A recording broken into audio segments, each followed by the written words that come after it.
চীনে পৌঁছেছেন প্রধানমন্ত্রী শেখ হাসিনা। বেইজিংয়ে 4 দিনের এই দ্বিপক্ষীয় সফরে দুদেশের মধ্যকার সম্পর্ক কৌশলগত বিস্তৃত সহযোগিতা অংশীদারিত্বে উন্নীত করবে বলে আশা করা হচ্ছে।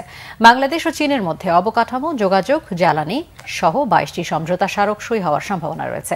বেইজিং থেকে আরো জানাচ্ছেন সৈয়দ আব্দুল মুহিত। প্রায় 5 বছর পর বন্ধু প্রতিম রাষ্ট্র চীন সফরে আসলেন প্রধানমন্ত্রী শেখ হাসিনা। স্থানীয় সময় সন্ধ্যা 6টায় প্রধানমন্ত্রীকে বহনকারী বিমান বাংলাদেশ এয়ারলাইন্সের বিশেষ ফ্লাইটটি বেইজিং ক্যাপিটাল আন্তর্জাতিক বিমানবন্দরে অবতরণ করে।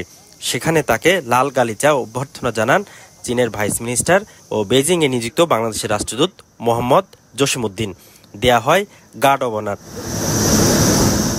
বিমানবন্দরের আনুষ্ঠানিকতা শেষে বাংলাদেশ সরকার প্রধানকে নিয়ে যাওয়া হয় আবাসস্থল সেন্ট রেজিস হোটেলে। প্রধানমন্ত্রীর চীন সফরকে ঘিরে প্রত্যাশার কথা জানান দেশটিতে বসবাসকারী বাংলাদেশি ব্যবসায়ীরা। প্রধানমন্ত্রীর কাছে আমাদের একটি চাওয়া, যেন আমাদের দেশের যারা চায়নাতে ব্যবসা করে এবং যারা স্থায়ীভাবে এখানে বসবাস করতেছে, আমাদের গন্ডং প্রভিন্সে একটা যদি বাংলাদেশ কনসাল জেনারেল ওইখানে অফিস করে দেয়, তবে চাইনিজদের সাথে আমাদের কোঅপারেশনটা আরও দ্রুত হবে এবং অনেক যোগাযোগের মাধ্যমে অনেক ভালোভাবে আমাদের ব্যবসাটা আরও সুন্দরভাবে স্মুথভাবে বাংলাদেশে করতে পারবে বাঙালিরা।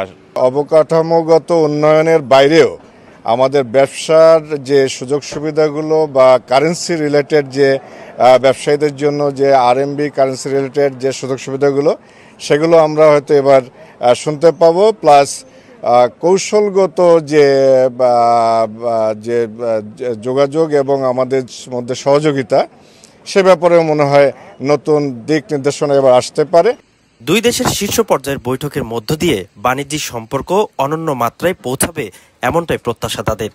প্রধানমন্ত্রী আসতেছে, এতে আমরা অনেক বড় আশাবাদী, কারণ আমাদের বিজনেস হইতে শুরু করে দেশের সর্বক্ষেত্রে এই চায়নার অনেক অবদান আছে। আমাদের এখানে অনেক সংখ্যক স্টুডেন্ট সংখ্যা আছে, যারা বিভিন্ন সময় ভিসা সংক্রান্ত ব্যাপারে তারপর এম্বাসিতে প্রবলেম ফেস করে। এই প্রবলেমগুলো যাতে সবাই একটু দৃষ্টি আকর্ষণ করে।